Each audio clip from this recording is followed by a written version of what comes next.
నమస్తే, welcome to Kaloji TV. Telangana ఉద్యమం అనేది ప్రపంచానికే ఒక ఆదర్శంగా నిలిచిన విషయం మనందరికీ కూడా తెలుసు. తొలిదశ తెలంగాణ ఉద్యమం మొదలుపెట్టుకుంటే మొన్న జరిగినటువంటి మనదేశ తెలంగాణ ఉద్యమం కూడా ఈరోజు అందరికీ కూడా తెలుసు. కానీ ఈరోజు ఈ ప్రపంచవ్యాప్తంగా ఒక ఉద్యమాలలో సంబంధించినటువంటి ఒక విజయం సాధించింది అంటే, ఒక పోరాట రూపాల ద్వారా సాధించిందంటే అది ఒక తెలంగాణ ఉద్యమం అని చెప్పొచ్చు. ఈ జనరేషన్ అంటే మనం ఎప్పుడైతే ఉన్నామో ఈ కాలంలో ఇంత పెద్ద ఉద్యమాలు జరగడం అనేది నాకు తెలిసి తెలంగాణ తప్ప వేరెక్కడ జరిగినటువంటి దాఖలాలు కూడా లేవు. అయితే ఉద్యమ ప్రస్థానంలో ఈరోజు తెలంగాణ రాష్ట్రానికి సంబంధించినటువంటి సబ్బండ వర్గాలన్నీ కూడా ఉద్యమం చేసినటువంటి విషయం అందరికీ కూడా తెలుసు. కానీ ఒక రాజకీయ పార్టీగా ఉన్నటువంటి ఉద్యమ పార్టీగా ఉన్నటువంటి టీఆర్ఎస్ పార్టీ, ఇప్పుడేమో బీఆర్ఎస్ అంటున్నారు, ఆనాడేమో టీఆర్ఎస్ ఉండే, టీఆర్ఎస్ అధినేతగా ఉన్నటువంటి కేసీఆర్ వీళ్ళందరూ కూడా 10 ఏళ్ల కాల ప్రస్థానంలో కూడా ఈరోజు ఉద్యమకారుల చరిత్రను మొత్తం కూడా ఎవరైతే తెలంగాణ కోసం తొలిదశ తెలంగాణ ఉద్యమంలో కావచ్చు, లేకపోతే 95 నుంచి జరుగుతున్నటువంటి ఉద్యమంలో కావచ్చు, ఎందరో మంది పోరాడినరు, ప్రాణాలు కోల్పోయినరు, అనేక మంది త్యాగాలు కూడా చేసినటువంటి ఘటనలు మనకు తెలుసు. కానీ గత 10 ఏళ్ల ప్రస్థానంలో కేసీఆర్ ఎవరైతే ఉన్నారో ఆ యొక్క ఉద్యమ ప్రస్థానాన్ని మొత్తం కూడా తొక్కిపెట్టి కేవలం తెలంగాణ ఉద్యమానికి నేనే మొత్తం చేసిన, తెలంగాణ రాష్ట్ర సాధన కారణం నేనే, నా నాయకత్వంలో వచ్చిందనేటువంటి ఒక ప్రాపగండాను తెలంగాణ ప్రజలకి బలవంతంగా రుద్దేటువంటి ప్రయత్నం చేస్తూ ఉన్నారు. రేపటి రోజున జరగబోయేటువంటి దీక్షా దివస్ అని చెప్పేసి కూడా, అంటే నవంబర్ 29 అనేది ఒక కీలక ఘట్టంగా బీఆర్ఎస్ పార్టీ చెప్తా ఉన్నప్పుడు కూడా ఆ దీక్షా దివస్ కూడా దొంగ దీక్ష అనేది చాలామంది ఉద్యమకారులు చెప్తున్నటువంటి విషయాలు మన ముందు ఉన్నాయి.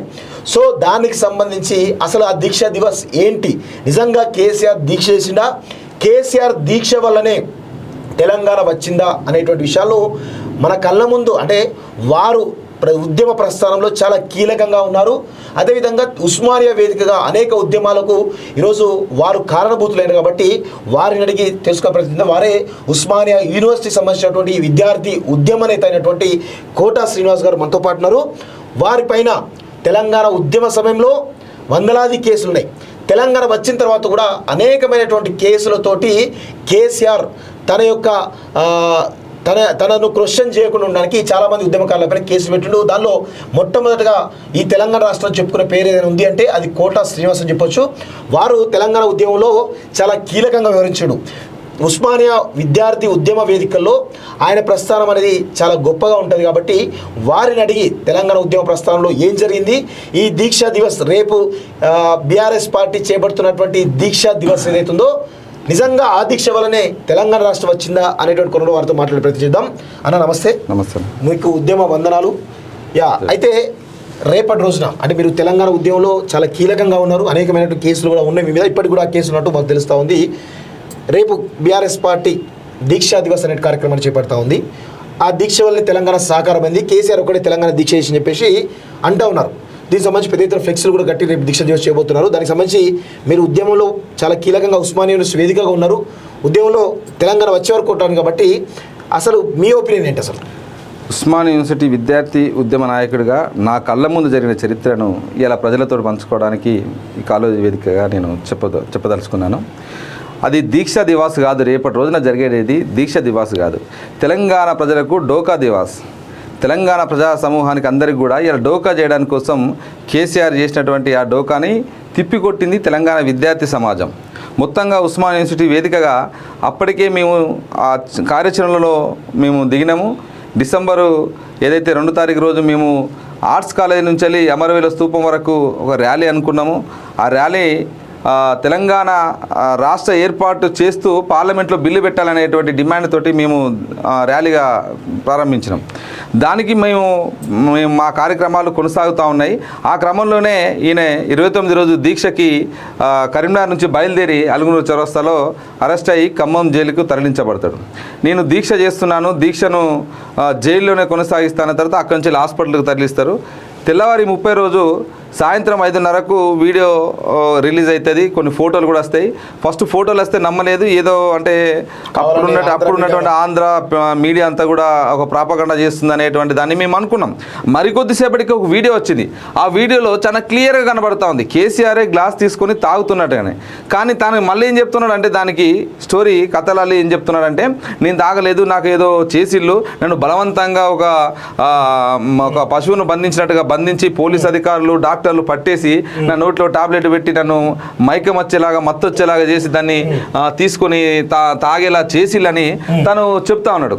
ఇదంతా కూడా ప్రజల్ని మభ్యపెట్టి మోసం చేయడానికి కోసం, చరిత్ర అంతా తన చరిత్రనే, ఉద్యమం అంతా తానే చేసినా తన పార్టీ చేసినా అని చెప్పుకొని ఖాతాలు వేసుకోవడానికి కోసమే ఈ 10 ఏళ్ల కాలంలో ప్రజా ఉద్యమ చరిత్రనంతా కూడా పాతరేసేసి కేవలం కేసీఆర్ కుటుంబము అదేవిధంగా ఆయన పార్టీ మాత్రమే చేసిందని ఇలా చెప్పుకునే ప్రాపగండ. అంటే ఆయన పార్టీలో ఉన్నటువంటి కార్యకర్తలు ఉన్నారు, గ్రామాలలో చాలామంది అప్పుడున్నటువంటి టీఆర్ఎస్ పార్టీలో కార్యకర్తలు ఉన్నారు, వాళ్ళంతా నిజాయితీ పరులు, వాళ్ళు పనిచేసిళ్ళు, గ్రామ స్థాయిలో పనిచేసిళ్ళు. కానీ కేవలం ఓట్ల సీట్ల ద్వారానే తెలంగాణ వస్తుంది అనేటువంటి ఇది నాయకత్వం. కేసీఆర్ కుటుంబం వీళ్ళంతా ఎట్లాంటి భ్రమంలో పెట్టేదంటే, ఓట్ల సీట్ల ద్వారానే తెలంగాణ వస్తుంది అనేటువంటి నినాదాన్ని చాలా బలంగా పట్టుకొని కేసీఆర్ వినిపించేది. అదే సమయంలో ఉస్మానియా వేదికగా నేను, అప్పుడున్నటువంటి విద్యార్థి నాయకత్వం అందరం కూడా ఓట్ల సీట్లతో తెలంగాణ రాదు, పోరాటాల ద్వారానే తెలంగాణ సాధ్యం అని మేము బలంగా ఉద్యమాలను ప్రజలని సిద్ధం చేయాలి, విద్యార్థులను సిద్ధం చేయాలి, ప్రజాక్షేత్రంలోకి పోవాలనేటువంటి నినాదంతో మేము ప్రతి సందర్భంలో ప్రజలకి మేము మెసేజ్ ఇచ్చేవాళ్ళం. కానీ ఆ రోజు మొత్తంగా ఈయన దీక్ష విరమించిందని తెలవగానే ఆర్ట్స్ కాలేజ్ వేదికగా మీరు చూడండి, విజువల్స్ మీకు పంపించడం జరిగింది. ఆ వీడియో అవి ప్లే చేస్తే మీకే అర్థమవుతుంది. ఎందుకంటే ఇలా సాక్ష్యాలతో వచ్చినాం. వాళ్ళు ఏం చెప్తా ఉన్నారు, ఈయనేదో మహా గొప్ప ఈ దేశంలో మొత్తం ఒక విప్లవాన్ని తీసుకొచ్చిండు, ఈ రాష్ట్రంలో ఒక విప్లవకారుడు, ఈయనేదో మొత్తం ప్రజల కోసం త్యాగానికే సిద్ధపడ్డాడు. ఇలా కేసీఆర్ చావో లేకపోతే తెలంగాణ రావడమో, కేసీఆర్ చావడమో, సచ్చుడో తెలంగాణ అచ్చుడో అనే నినాదాన్ని నినాదం ఇచ్చినావు, నీ ఆచరణ ఏదని అడుగుతున్నాం. నీ ఆచరణ ఏది?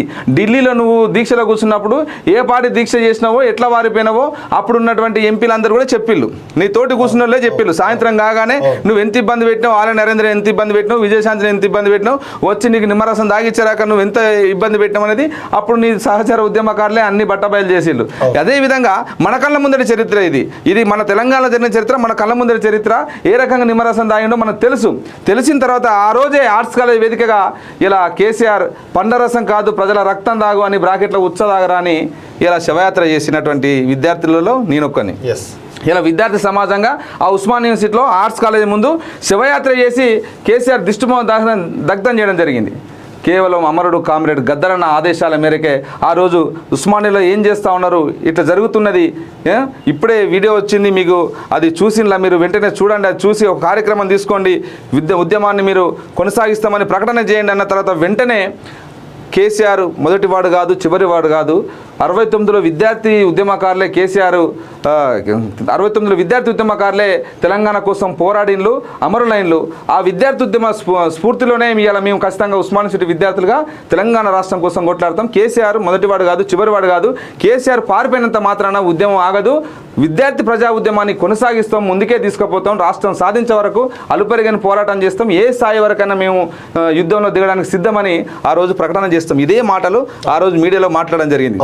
ఇది మీరు చూడండి, ఇది కేసీఆర్ నవంబర్ 30వ తారీఖు సాయంత్రం 5:30 నుంచి 6-7 గంటల ప్రాంతంలో ఆయన బలవంతంగా తాగించని చెప్పి తను గ్లాస్ పట్టుకొని తాగుతున్నాడు. చూడండి, గ్లాస్ పట్టుకొని అంత క్లారిటీగా పళ్ళ రసం తాగుతూ నేను తాగలేదని బుకాయిస్తాడు, ప్రజలందరినీ మభ్య పెడతాడు. అక్కడ ఏమున్నది? అక్కడ ఏం ఎవరు బలవంత పెట్టలేదు, ఏ పోలీస్ అధికారులు లేరు, ఏ డాక్టర్లు ఇబ్బంది పెట్టింది లేదు. చూడండి, తను టాబ్లెట్ తనే అడుగుతాడు. ఫస్ట్ నిమ్మరసం దాగిన తర్వాత టాబ్లెట్ వేసుకుంటాడు. తన వాయిస్ ఏం చెప్తాడు, నాకు టాబ్లెట్ ఇచ్చి నన్ను మత్తులోకి దించి నేను జ్యూస్ తాగలేక చేసినని చెప్తాడు. తను చెప్పిన దానికి అక్కడ వీడియోలు ఉన్నదానికి ఇక్కడే తేలిపోతూ ఉన్నది.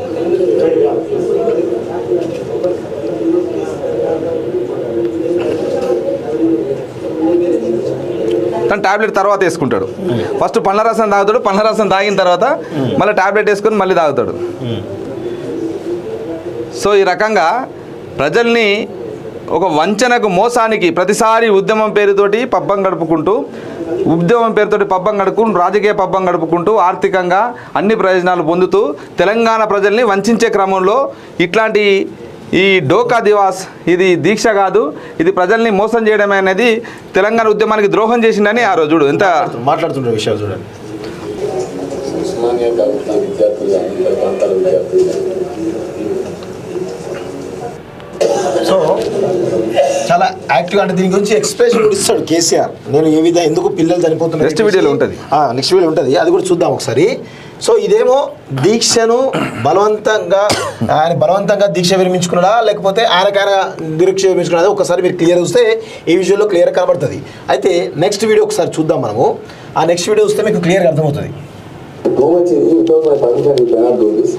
నీ పర్మిషన్ ఉందా, ఓ మెజిస్ట్రేట్ ఆర్డర్ ఉందా అని అడిగితే వాళ్ళు నన్ను పట్టి ఒక 55 నిమిషాలు నేను ప్రొటెస్ట్ చేసిన తర్వాత ఒక 7-8 మంది పోలీసు అధికారులు, ఒక 5-6 డాక్టర్లు ఆల్మోస్ట్ ఒక గొర్రె నిలబడినట్టు అడగబట్టి పశువులకు ఎట్లయితే టీకాలు ఇస్తారో అట్లా నాకు సెలైన్ మొదటి వీడియోకి ఈ వీడియోకి తేడా దాని సెలక్షన్ కట్టిందా మంచిగా చెడుందా నాకు తెలియదు.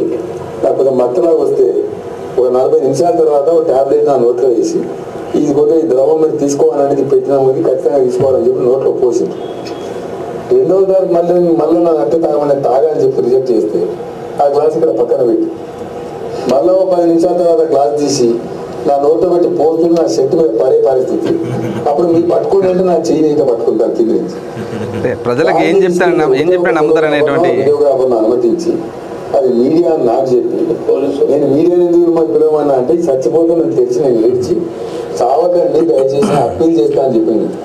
నేనేం చెప్పాను, మీరు సెలైన్ పెట్టిండు, దుర్మార్గం చేసిండు, నా దీక్ష భగ్నం చేసిండు, అట్లీస్ట్ నేను సేఫ్ ఉన్న వార్త బయటకు పోని అప్పుడు ఆవేశాలు తగ్గుతాయి కాబట్టి చల్లన పడుతుంది కానీ నేను అప్పీల్ చేస్తా ప్రజలకని చెప్పి నేను పిలిస్తే అసలు మీడియా మెంబర్ పిలవకుండా ఓ దొంగ కెమెరా తెచ్చి దానిలో నేను వాడిని చూపెట్టాడు, సెలైన్ బాటలు చూపెట్టాడు, నా పక్కన బిస్కెట్ పెడితే నేను తోసేసి చూపెట్టాడు, నాకు బలవంతంగా సెలైన్ స్టోరీ వెళ్ళడం ఇవి చూపెట్టకుండా నేను లాస్ట్ దాకా 2 చుక్కల రసం చూపించి కేసీఆర్ దీక్ష విరమించినట్టు ఉద్యమం అంతా ఇదే కథలు చెప్పడం దుర్మార్గం.